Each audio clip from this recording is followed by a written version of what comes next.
Great. Well, I guess for the next 5 or 6 weeks, we'll be looking at the book of Hosea. Now, just a disclaimer, Hosea is a 14-chapter book. I don't think that even if we covered a chapter a week, that'd be 14 weeks. So what we're going to do is we will talk about the whole book, but since the first 3 chapters of the book are what I consider to be a lens on the book as a whole, another way to think of it is an interpretive guide to the book as a whole.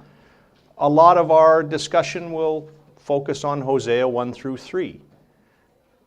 If you read any commentaries on Hosea, they'll typically refer to chapters 1 through 3 as the prologue of Hosea. There's some outlines that are in the seats and going around. If anyone doesn't have one, there's a few extras up here in the front. Well, there's some here that haven't been claimed, 3 or 4. Okay, yeah. I only made about 60 of those. I guess the class would be between 60 and 70 people, and I thought that some of you being husband and wife, you might be able to be one flesh, count as one flesh, at least in principle, right?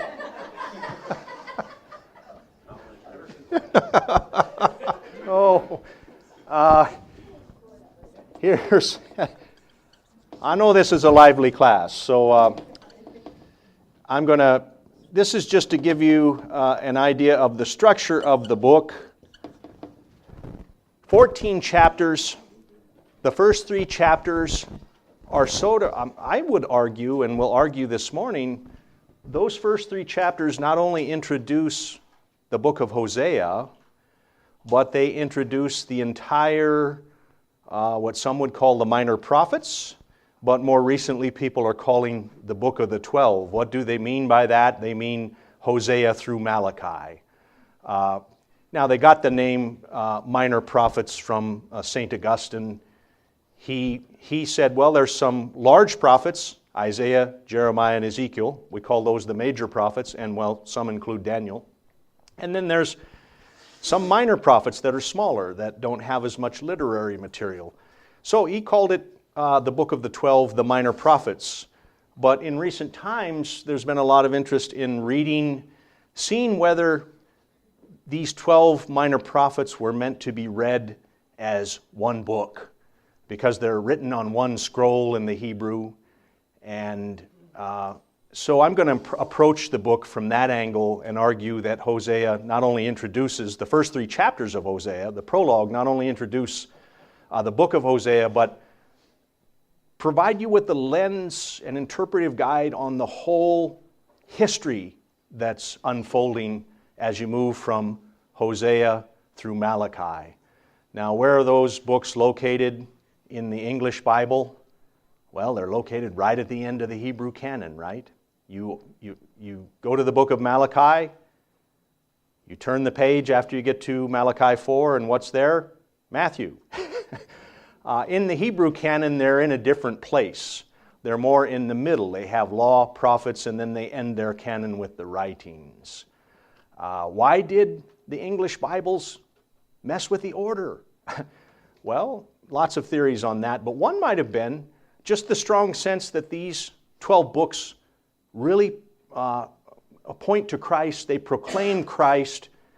They talk about Israel being gathered under one head, under one king, especially, this is in Hosea especially. And so it's natural to have them just before the appearance of the one king, Jesus Christ, in the New Testament. That's probably why there's a different arrangement there. So, looking at the structure of the book, this is how it goes. We're going to mainly focus on this one because everything that happens here in 4 through 14, these 2 sections, is sort of anticipated and interpreted here. Even other parts of the 12 are set up here. So that's the angle I'm coming at as we teach Hosea. I think it's better to do it that way because an added benefit will be not only, focusing on chapters 1 through 3 will not only give us a good idea of what Hosea is all about, but it will also hint at what is going on in Joel through Malachi, which are the books that follow Hosea. This is the kind of an introductory class. I want to orient some things for us as we start out. You need to have some interpretive concepts in place to sort of know what's going on with Hosea. We need to look at what it means for what the significance of Hosea and Gomer's marriage is for the Lord's relation to his people Israel. We need to look at how Hosea views idolatry and why Israel's sin is described in terms of adultery. What does that mean? How does a sin become an adultery? Were they all involved physically in adultery? Well, not necessarily. The answer is they were in a marriage covenant with the Lord, and so sin is by definition sin against that marriage covenant, and giving your affections to another god is by definition adultery. It doesn't have to be physical, it could be. So we're going to spend some time trying to get into those concepts as we come into the book. But what I'd like to do this morning, more directly, as you can see from your outline, I want to look at the question, why does Hosea come first in the book of the 12? You got these prophets, formerly known as the minor prophets, now the book of the 12. Why is Hosea in the first position? Well, there have been a couple of different answers on that. One of them is what I call the chronological answer. It must be that the historical prophet, not the book, but the prophet himself, prophesied first in the order of these 12 books. So the reason that Hosea comes first is simple. Chronologically, he was first. Does anyone know what the problem with that might be? Yeah. Oh, good. This class has been trained in their Bible facts. I can't always assume that. Who's the first prophet historically speaking, chronologically speaking? Minor? Yeah, in the minor prophets. Who comes first?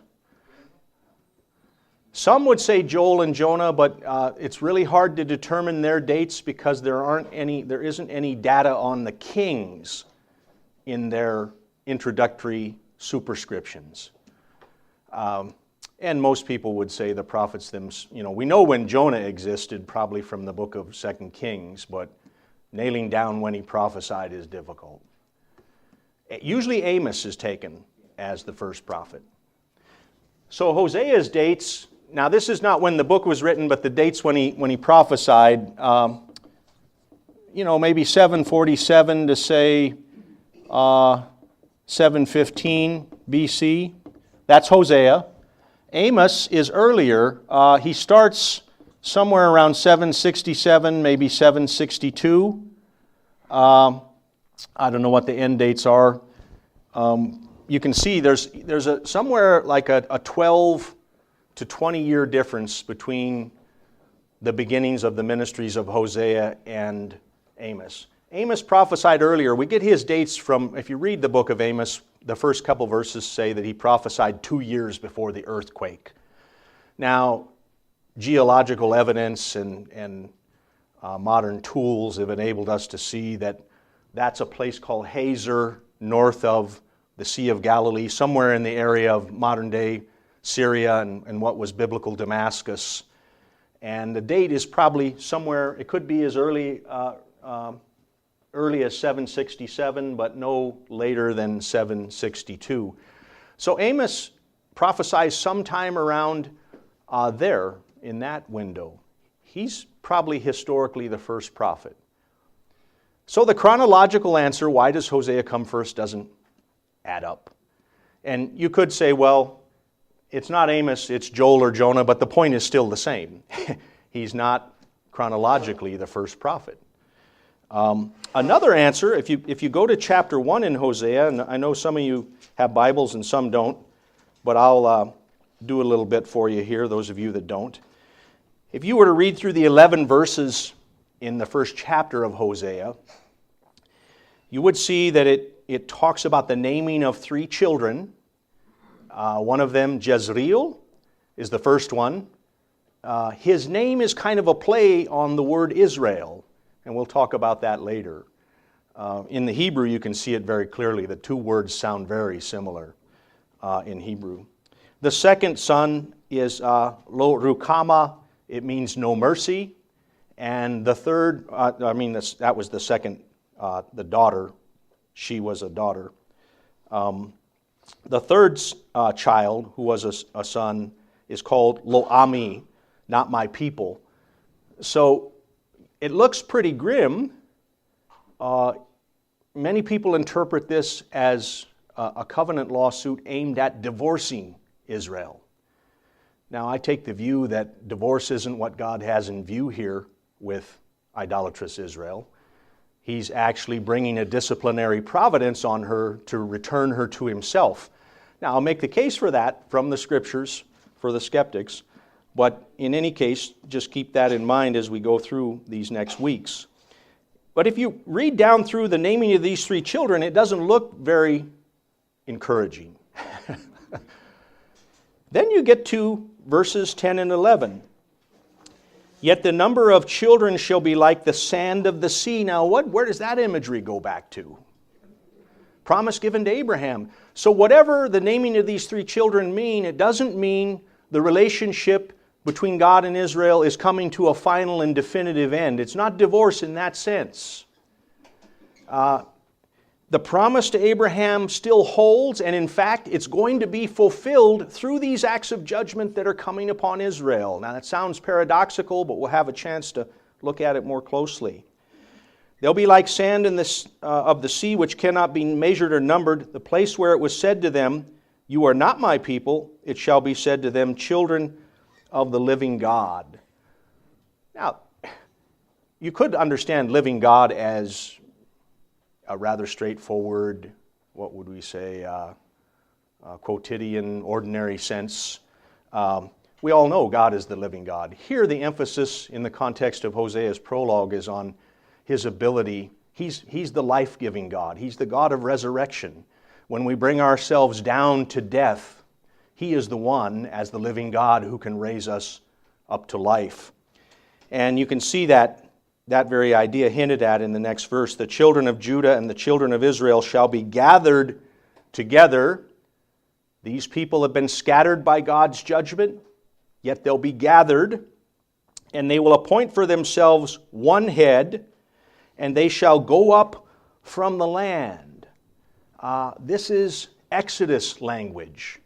If you go back to the book of Exodus, the worry of the king of Pharaoh was that the Hebrews were multiplying. They were becoming more and more fruitful in terms of their numbers.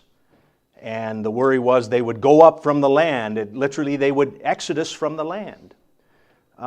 Here is an exodus that the Lord, by His life-giving power, will bring about. For great shall be the day of Jezreel. Well, what happened to Israel in her history? She went into exile. First, the northern kingdom goes into exile. When does that happen? Say 721, 722 BC. The northern kingdom, the 10 tribes. This is the divided kingdom we're in now. Israel and Judah are a divided people. The northern tribes, the 10 northern tribes, they're taken into exile by the king of Assyria. What happens to Judah? They eventually go into exile too, right? About 586, 587. The reason why these numbers are not always exact is because if you read the book of Kings, where we get a lot of these dates from, the problem is there were co-regencies. The reigns of kings overlapped at times, and that makes it hard to get exactly down to what the dates were. So what you have happening is they're going into exile, and yet they're going to go up from the land, and they will be restored to the land. They will return to the land. They'll be gathered according to 1:11, under one head. Now, what happened in Israel's history? The northern kingdom goes into exile, then the southern kingdom. They both go down to the death of separation from God's life-giving presence in the land. That's how the prophets portray exile in the Old Testament. It's a death. It's a form of death. They come up from the land. They return to the land. That's pictured in the language of resurrection. And then what happens when they get back to the land? Do they have a king? Some people think that Zerubbabel, if you read your prophets, could have possibly been a king, but they never appoint a king. They're under the boot of Cyrus. He's a Persian king that allows them to go back to the land, but they're not allowed to have a king. They have governors, but they're not allowed to have kings. So, taking this, what's the point of all of this? Very brief tour through chapter 1. What's the temporal scope of the first chapter of Hosea? How far does it stretch into the future? Well, it stretches at least as far as the return from exile, right? But I would argue even further to the time when they're united under one king, one head. I read that as one king and one head because of what's said later in Hosea 3:5.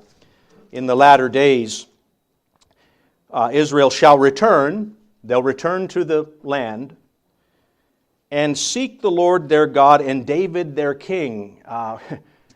David, of course, is the description here is a Davidic king from the line of David.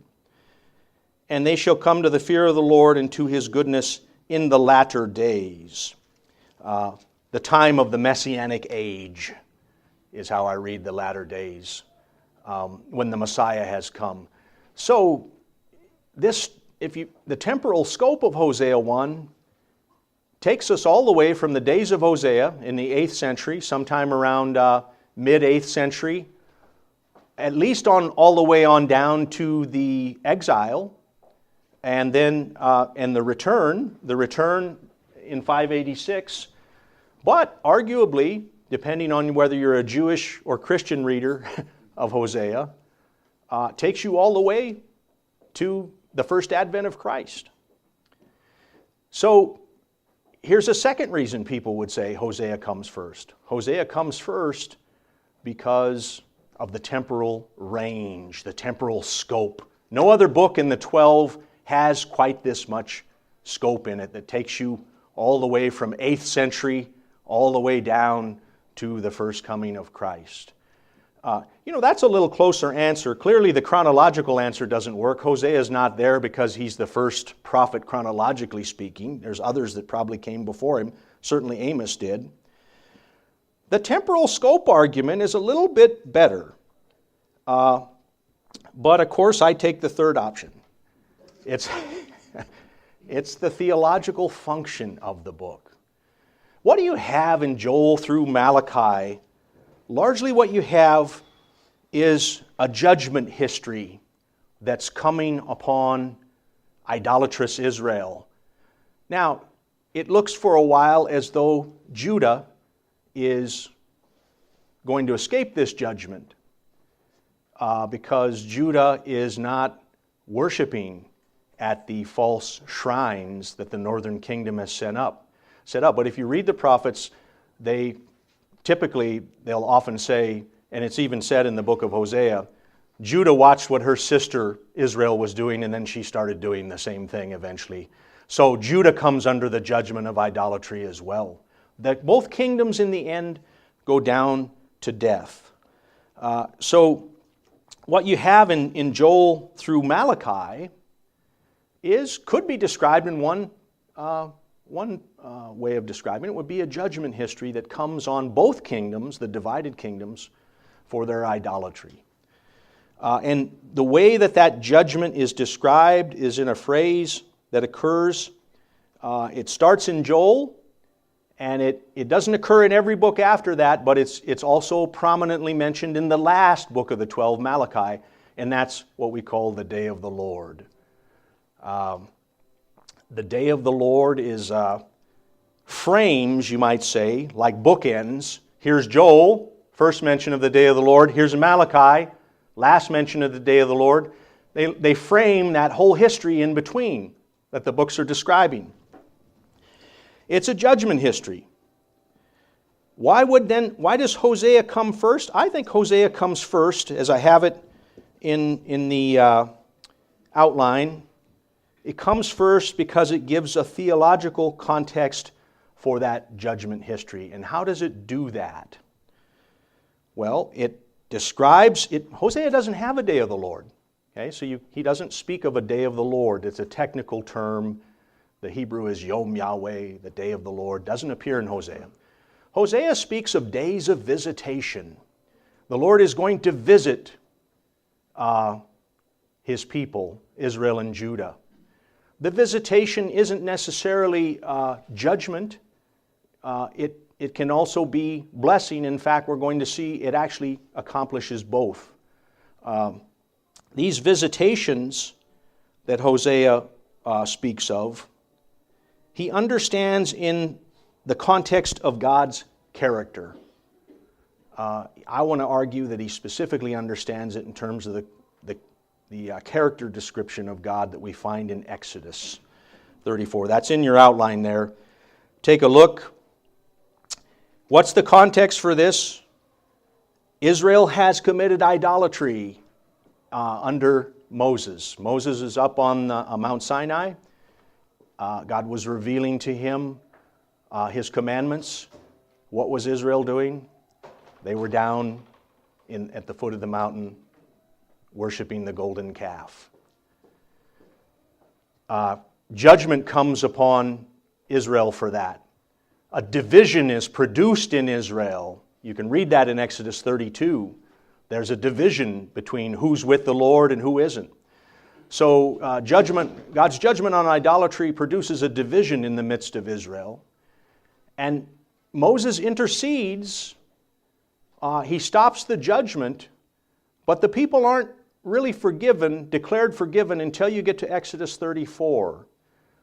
Because the basis for their forgiveness ultimately rests in the character of God. Moses asked the Lord to give him some assurance that they have a future with the Lord. These people have sinned, they've turned to idolatry. How can I know that we have a future with you, that you'll be with us as we go into the promised land? He asked the Lord to reveal Himself to him in Exodus 33. Here's what we get in Exodus 34. The Lord descended in the cloud and stood with him there and proclaimed the name of the Lord. What is the name of the Lord? We all have names, right?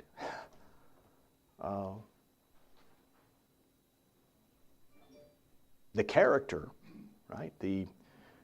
In this context, name is a disclosure of the character of the Lord. To pray in the name of the Lord is to pray according to who He is. Pray according to His identity and character. The Lord passed before him and proclaimed, the Lord, a God merciful and gracious, slow to anger, abounding in steadfast love and faithfulness, keeping steadfast love for thousands. It says forgiving iniquity. Literally, it's bearing iniquity. The Lord is the one who bears the iniquity of Israel by forgiving them. Bearing iniquity and transgression and sin, but who will by no means clear the guilty. Visiting the iniquity of the fathers on the children and the children's children to the third and fourth generation. So you have this very paradoxical declaration. On the one hand, the Lord is merciful and compassionate. On the other hand, we can summarize that He will by no means clear the guilty. We can summarize that as He's just. So the hope Israel has for a future rests in the Lord's character, and the Lord's character is one who is loving and compassionate, but also just. How is that made manifest to Israel? Well, it's made manifest to Israel in His dealings with them through time. These two things are held together in the book of the 12. The Lord who providentially visits Israel What is His character? What is His purpose in bringing judgment? Well, I'm going to argue that it was to manifest His love toward Israel. Why is that a difficult thing for modern readers to get together?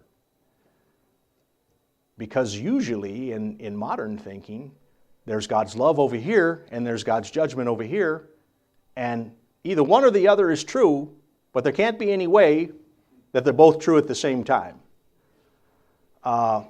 We're taught to think that God's love is something other than His judgment. So if God is going to love someone, there won't be judgment. If God is judging someone, then He's not manifesting His love. I think Hosea comes first in the book of the 12 to teach us that these visitations the Lord is bringing upon Israel, these judgments, you can call them days of the Lord if you go with the language of Joel through Malachi, these manifest His love for His people. These manifest the way He's got a bride that has wandered from Him and gone into idolatry. This manifests the way He will bring them back to Himself. These judgments are expressions of His love and providential care for His people, bringing them back from the idolatry. The recovery plan is tied to these judgments, and these judgments express His love for His people. I think ultimately I call this a cross-shaped logic, because in the cross you see the love of God manifest in the judgment of a particular Israelite, don't you? That particular Israelite is Jesus, born of the womb of Israel, who dies upon the cross, not because He's a sinner, but because He's identified Himself with sinners. He's identified Himself with Gomer Israel, the Israel who is wandering from the Lord and is idolatrous, both male and female. He's identified Himself with that Israel, and His love is manifest through the judgment He undertakes for the people. So the logic that Hosea is working with here anticipates the logic we'll see manifest in the one head, the one Davidic king that Hosea promises will come and redeem the people of God. But the redemption will happen through God's judgment and not apart from it. I think that's the thing that we really want to stress. The reason Hosea comes first is because he, of all the other prophets, makes that point very clearly. Yes, there's a temporal scope that's comprehensive. Yes, he's not chronologically the first prophet. Why is he first then? Not just because of the temporal scope, but because he takes the judgments of the Lord and he puts them in the context of the Lord's love. He brings those two things together. So if you were to start reading the book of the 12 with Joel and just motor on down to Malachi, you might have a little bit of trouble understanding the context for the day of the Lord. Without Hosea there's not a clear note being sounded that these judgments serve the love of the Lord to bring back His bride to Himself and to unite them under one king and one head. If Hosea wasn't there to orient you that way, you could jump into the middle of the 12 and the judgments would lack a context in which to make sense of them. So I think that's why Hosea comes first. He's teaching us something about the logic of, we could call it gospel love. We could also, from an Old Testament point of view, call it the logic of God's promise to Abraham. Some folks think, you think of the two testaments as, here's an old covenant here, that's the Old Testament. Here's a new covenant here, that's the New Testament. Now all the good stuff is over here. What did they get in the Old Testament? Well, they didn't really experience the new covenant in any way because the new covenant hadn't happened yet. But if you read Paul carefully and you look at the Old Testament, God's promise to Abraham is interpreted as a vehicle, a means of new covenant realities intruding themselves into Israel's history before Christ becomes flesh. The new covenant is actually Christ himself. He makes that covenant in his blood by his person and work. Because he's the eternal Son and who becomes flesh, these promises of his coming are already at work in Israel's history. The promise given to Abraham is already, for those who trust in it, an experience of the new covenant reality of Christ in a time of promise. They experience that reality on the Old Testament's terms, using its images. Christ is described as Emmanuel, God with us, and the temple in the Old Testament is taken as a figure of that. So they have a different experience of Christ, but the reality they experience is one, because God is one, as we're taught. So this is the logic of the promise we're being taught here. Now, how does that contrast with modern understandings of God's love? How about the saying, love wins? What is generally meant by that? Right, and we're not talking here about judgment in the sense of discerning. You know, we make judgments like that all the time. I discern that it's not right to do this, it is right to do that. So if someone's doing this, I don't approve of it, I discern a different way to go. This is talking about the judgment unto the judgment of the law, God's Torah. What happens when we violate the law of the Lord? Judgment comes on us. We come under condemnation, the condemnation of the law. Who has the power to condemn anybody, judge them in that sense? Only the Lord does. There's only one judge. That job is taken. And thankfully it is the Lord, because he's the only one that has enough information to judge rightly. We all work with limited context on people, some more or less. And thankfully also because he's the only one fully holy that can do that, execute that justly. But yes, this is what love wins typically means. That love cancels judgment. It doesn't fulfill judgment. It cancels it, right? This is not the way that Hosea relates love and judgment. If Hosea wants to teach us about the character of God as manifest in the way he's dealing with Israel and Judah, his visitations in the life of Israel and Judah, if he wants to teach us that, he teaches us by showing us how love and judgment are related. They both belong to the character of God. So I like to say that love doesn't triumph over judgment, it triumphs through judgment. I don't think when people say love wins, that's typically the way they're interpreting the phrase. Love wins means you ignore the claims of justice and just, as they say up in Brooklyn, forget about it.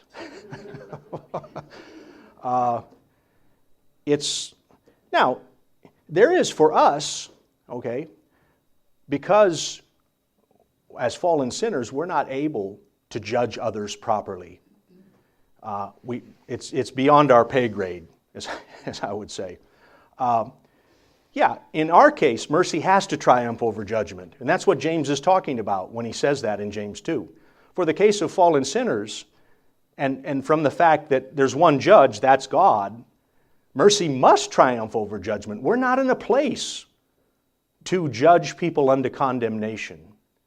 I had it once pointed out when I said mercy triumphs through judgment and not over. A person said, what about James 2? James 2 is a different context. It's talking about how we deal with others as people. In the context of God's relation to his own Torah, his own law, love is fulfilled through the upholding of the justice of that Torah rather than canceling it. That is the whole logic behind Christ's death on the cross. It's not simply an example of love to us, it's a fulfilling of the broken Torah of the Lord by Christ himself taking upon himself the sanctions of the Torah for disobedience. So I think Hosea uniquely in a lot of ways makes that point more so than others. And that's why he comes first. He sets a character for God's judgment in the context of God's love. God has a legal right to divorce Israel for going into idolatry, but that's not what he's going to do. He's not going to set aside the law, though. He's going to fulfill it through another means, through the death and resurrection of a particular Israelite. That's how he will regather his people, ultimately. That's how he will fulfill the broken Torah. What's going to happen for Israel, this is the Lord in covenant relation with his people, seeking to recover them. We talk a little bit about the marriage covenant now between Israel and the Lord, but does anyone, we have a few minutes, does anyone want to ask a question? Just bursting to ask a question. Because we have to stop a little early today. We have to stop in 5 minutes. Confirmation Sunday is here, which is going to be wonderful. No one wants to ask a question? All right. No, you don't have to. You're not obligated. This is, okay, so we've talked about why the book comes first. What else do I have on the, next week we'll try to get into, if we make much more progress than we did today, we'll try to get into restoring what it means to know the Lord. The goal of the relationship of Israel with the Lord is to know the Lord. Of course, there's many ways to talk about what it means to know something, right? I know that it takes 40 minutes to get from Ambridge down here to Beverly Heights on Sunday morning, and that's only because there's no traffic. I know that. But that's not the kind of knowing that's in view here. The kind of knowing that the Lord wants to bring his people to is the knowing of intimacy, of a relational knowing. That's what the purpose of the covenant between himself and Israel was. He's in a marriage covenant with Israel. These people are his spouse through that covenant. So when we think of the covenant, we think, that's a gracious covenant. God graciously condescends to be our God, and we are his people. That's how it's put in, say, Genesis and Exodus. It's a gracious covenant, but it's also a marriage covenant. The Lord is in a marital relation with us, and that is why he sets aside Hosea and says, now go and marry Gomer, a wife of harlotry, is how she's described in Hosea 1:2. At this point, people get very upset and say, why does the woman always have to be the baddie instead of the man? But if you look carefully at what's happening in Hosea, Gomer doesn't represent women in general. Gomer represents Israel, male and female. Gomer is meant to be an image of the adultery that male and female Israel are committing against the marriage covenant of the Lord. Now, it probably did involve something physical. There's this thing called Baalism, and they had these fertility cults. But it doesn't have to be physical. Giving your desires and affections to other gods has been the one failing of creatures since the garden. It's still a failing today. We don't have Baalism in the exact form that they had it in the ancient Near East world, but we certainly have people going after other gods. Israel's in a marriage covenant with the Lord. It isn't just a gracious covenant. Israel is his bride, male and female, the people of the Lord. When they go into idolatry, it's a form of adultery, but it also brings them into a loss of what the purpose, the goal of the covenant was. The goal of the covenant was to know the Lord, to bring them into an intimate knowing that is characteristic of a marriage relationship. Adam knew his wife Eve. It's knowing in that sense, the intimate knowing. When they go into idolatry, what happens, they enter a state of not knowing. They're blinded to who the Lord is and what the purpose of their relationship to Him is. So Hosea is also seeking to show how these judgments, these visitations, they not only manifest God's love to bring His people back to Him, but they also show us how He will bring them back to the goal of the marriage covenant to begin with, which was to know Him. I'll just close with this because we're out of time. Lots of folks will say, this is all great stuff, but I don't think any of those people were believers. So, how does it apply to me? No, this is not the way that the prophet presents. This is Israel, God's people. Okay? They were taken out of Egypt by the Exodus, redeemed by the Lord, and then they did everything right after that, right? No, they kept on falling into idolatry, and the Lord kept coming back to them. Grace is a recurring impulse because it has to be. The Lord has to keep coming back to us. This is no different for the New Covenant, this side of the New Covenant, the New Testament people of God. Our experience of the New Covenant in Christ, what? We walk perfectly after God brings us into the faith? No, He keeps coming to us in grace. He's doing the same thing He's doing with idolatrous Israel. He's going after His bride. And He does that in our lives. So let's close with that. It's time to go. I'll say a brief word. Lord, thank You for this chance to reflect on Your Word. As we head forth in the coming weeks, we ask that Your hand and Your Spirit be upon us. And thank You for this wonderful testimony of Your love, the God who pursues us when we wander. We ask this for Jesus' sake. Amen.